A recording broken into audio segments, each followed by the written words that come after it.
Morning tinechaki nde takhatukudikira kuti tione timve ma updates a 3i Atlas.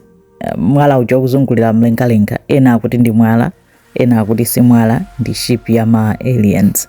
Nde okhala kuzungulira kuyambira July, and ma scientists, ma physicists akhala kupanga observe. Mmene takhala kufotokozera kunena kuti ena akuti ndi comet ndi mwala eti kuti umazungulira mlengalenga. Pakhala miyala ina iwiri yomwe inafikapo omuwa ndi mwala wina onena kuti anazichita study and akudziwa kuti makometi ngati awawa amatere amatani. Koma 3i Atlas imapanga zosiyanira nato eti kuwala, imatusa ma chemicals odabwitsa, speed yake mene imakhotera pena ngati kuti ikupangidwa control. Nkona amanena kuti akhala kutsutsana ma scientists, especially Avi Loeb waku Harvard physicist ndamene amalimbikira kuti iyi si comet, si mwala chabe iyayi. Tikudziwa mene makometi amakhalira, ichichi zonse chomwe chikuchita china chilichonse chupanga ngati chikuchitidwa control.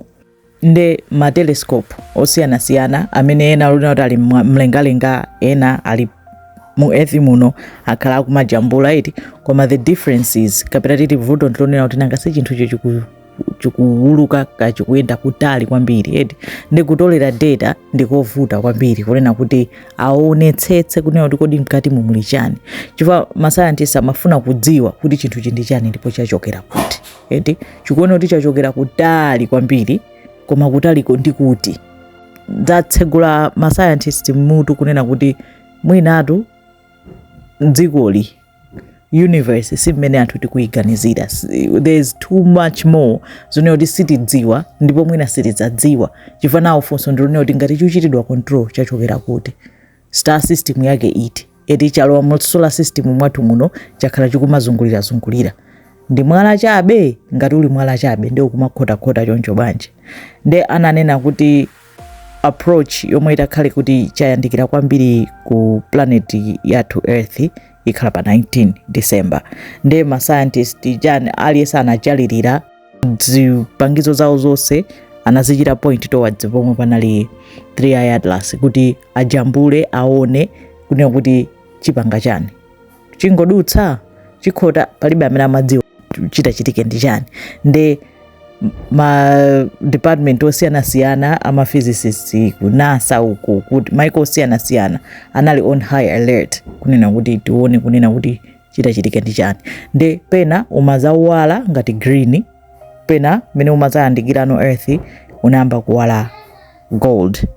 Komano pa 19 December akati pafupi ndi Earth akutanthauza 168 million miles kapena tinene kuti 270 million kilometers away. Ndi kunali kutali, akuti ndi pafupi koma ndi kutali.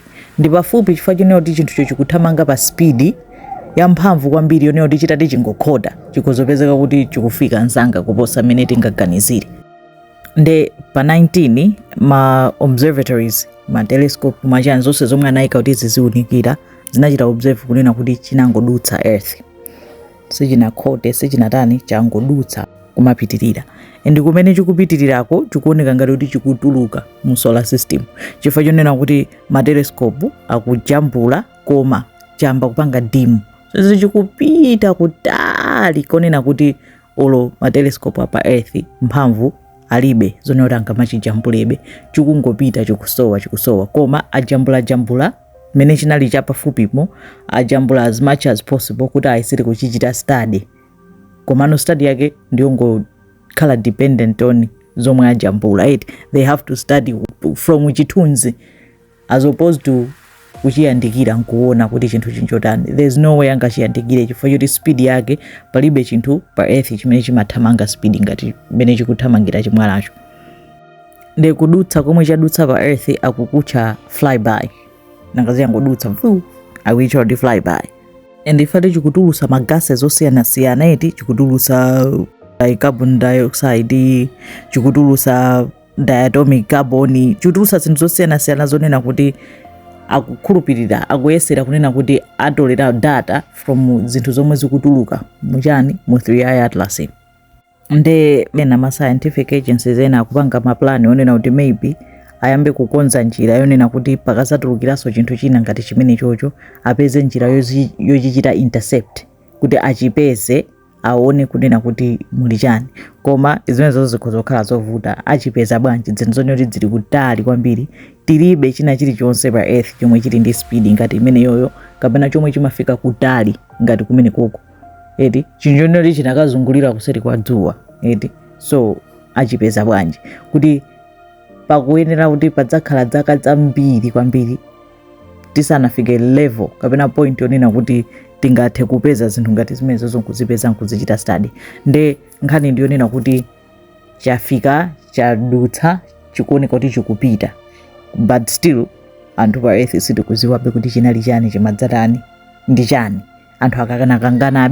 For now, according to direction yomwe chatenga, akukhulupirira kuti chikutuluka chikupita ndipo sichibweranso.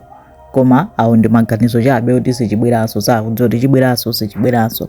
Koma for now mwala ucha wadutsa ndipo ukupitirira kungopita mpaka na ukusowa, ungoneka kadontho patali kwambiri, ukuchita dim mu matelescope apa earth. Even Parker probe yomwe anayitumiza ija kuti ikupanga study za padzuwa anayitembenuzanso kuti iyambe kujambula 3i atlas, ndipo yajambula zithunzi zingapo. So angodalira kuti atenga zithunzi ndipo ati by February akhala atachita interpret, atafufuza zambiri, azatulutsa zambiri nthawi imeneyoyo. Koma for now chinthu chija chatani chadutsa. Imeneyo update chabe zikoma kwambiri. Avi, do you think it's a comet or do you think it's a spaceship? Well, so far so good. 3i Atlas did not maneuver or display any unusual activity when it came closest to Earth.